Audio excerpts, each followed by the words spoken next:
Bismillahirrahmanirrahim. Assalamualaikum warahmatullahi wabarakatuh. Alhamdulillahi rabbil alamin. Wassalatu wassalamu ala asyrafil anbiya wal mursalin wa ala alihi wa sahbihi rasulillahi ajma'in. Bapak Ibu saudara pendengar yang dimuliakan oleh Allah Subhanahu wa taala, bersyukur kita kepada Allah Subhanahu wa taala dengan mengucapkan kalimah alhamdulillahi rabbil alamin. Kemudian bersolawat kita kepada baginda Rasulullah sallallahu alaihi wasallam dengan ucapan Allahumma salli ala Muhammad wa ala ali Muhammad. Assalamu alayka ya Rasulullah. Bapak Ibu saudara pendengar yang dimuliakan oleh Allah Subhanahu wa taala, pada kesempatan kali ini kita akan membahas halaqah yang berjudul menghormati yang tua, menyayangi yang muda. Bapak Ibu saudara pendengar yang dimuliakan oleh Allah Subhanahu wa taala, Rasulullah sallallahu alaihi wasallam pernah bersabda, "Laisa minna man lam yarham saghirana wa yuwaqqir kabirana." Bukan golongan kami orang yang tidak menyayangi yang lebih muda dan tidak menghormati yang lebih tua. Hadis riwayat Tirmizi nomor 1842.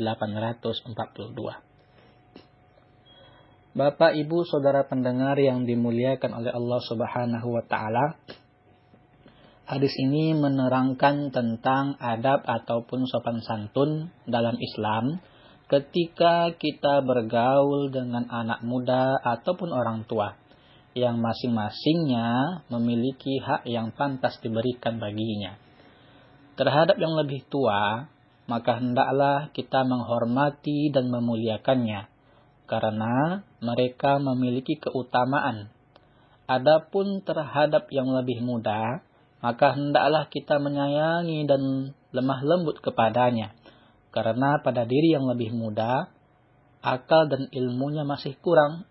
Mereka perlu dibimbing dan dipenuhi kebutuhannya, serta tidak menghukumnya apabila tidak sengaja melakukan kesalahan.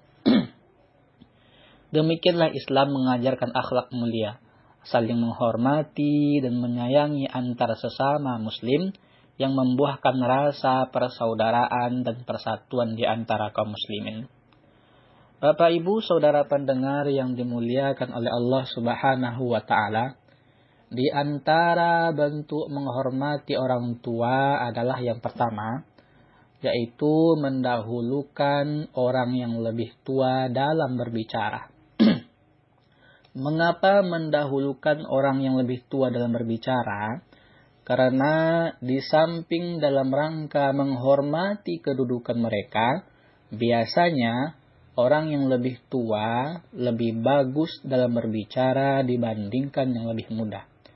Disebutkan dalam sebuah kisah seorang sahabat, Nabi yang bernama Abdurrahman bin Sahal, Huwaisyah bin Mas'ud, dan Muhaisyah bin Mas'ud mendatangi Nabi untuk mengadukan suatu permasalahan. Setelah sampai di hadapan beliau, mulailah Abdurrahman bin Sahal berbicara dan dia adalah yang paling muda di antara mereka. Abdurrahman bin Sahal tadi itu lebih muda dari Huwaisyah bin Mas'ud dan lebih muda dari Muhaisyah bin Mas'ud. Maka Nabi pun menegurnya seraya bersabda, hendaklah yang memulai berbicara adalah yang lebih tua.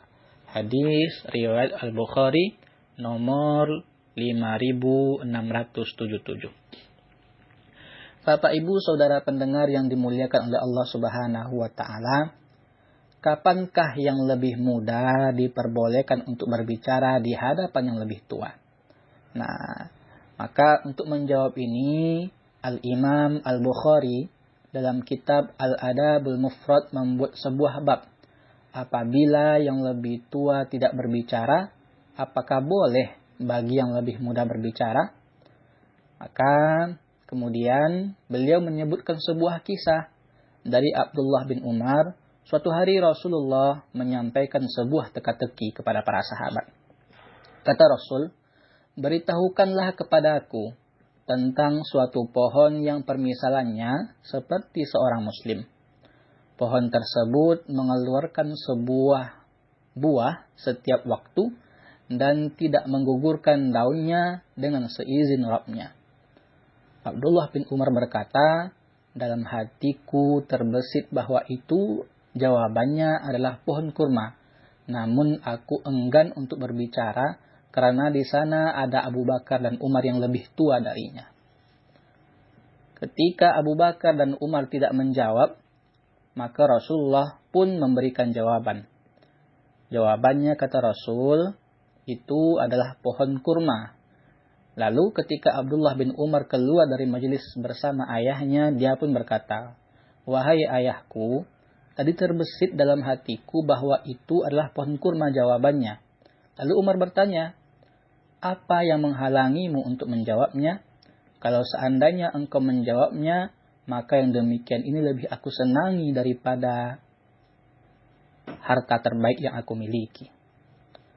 Abdullah bin Umar berkata, "Tidak ada yang menghalangiku untuk menjawab, melainkan karena engkau dan Abu Bakar tidak berbicara, sehingga aku pun enggan untuk berbicara."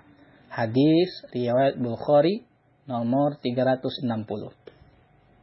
Bapak Ibu Saudara pendengar yang dimuliakan oleh Allah Subhanahu wa taala, hadis ini menunjukkan tentang bolehnya yang lebih muda berbicara di hadapan yang lebih tua, dengan syarat yang lebih muda memiliki kepandaian dan tidak ada satupun dari yang lebih tua berbicara pada saat itu. Maka ketika ada suatu permasalahan, berkumpullah yang tua dan yang muda, maka permasalahan itu dibiarkan dulu dijawab oleh yang lebih tua. Biarkan yang lebih tua memberikan pemikiran-pemikirannya. Namun apabila orang tua tersebut yang hadir tidak memberikan pemikiran-pemikirannya, maka yang muda boleh berbicara. Begitu maksud dari hadis tadi. Kemudian selanjutnya, mendahulukan orang yang lebih tua untuk mendapatkan tempat duduk dalam majelis. Jadi di antara bentuk menghormati yang lebih tua tadi, yang pertama mendahulukan orang yang lebih tua dalam berbicara. Sekarang yang kedua yaitu mendahulukan orang yang lebih tua untuk mendapatkan tempat duduk dalam majelis. Al-Hafiz Al-Iraqi berkata, memberikan tempat yang lapang kepada orang yang baru datang ke dalam majelis apabila memungkinkan, terlebih lagi apabila dia termasuk orang yang berhak untuk dimuliakan, seperti orang yang sudah tua, ataupun orang berilmu, ataupun pemuka masyarakat. Ini tertuang dalam Faidul Qadir, jilid 5, halaman 494. Al-Hafiz Al-Iraqi menerangkan bahwasanya apabila kita duduk dalam suatu majelis, maka kita yang lebih muda mempersilahkan orang-orang yang berhak untuk duduk terlebih dahulu, seperti orang tua, ataupun pemuka agama, ataupun pemuka tokoh masyarakat, ataupun orang-orang yang berilmu yang diutamakan di dalam majelis tersebut.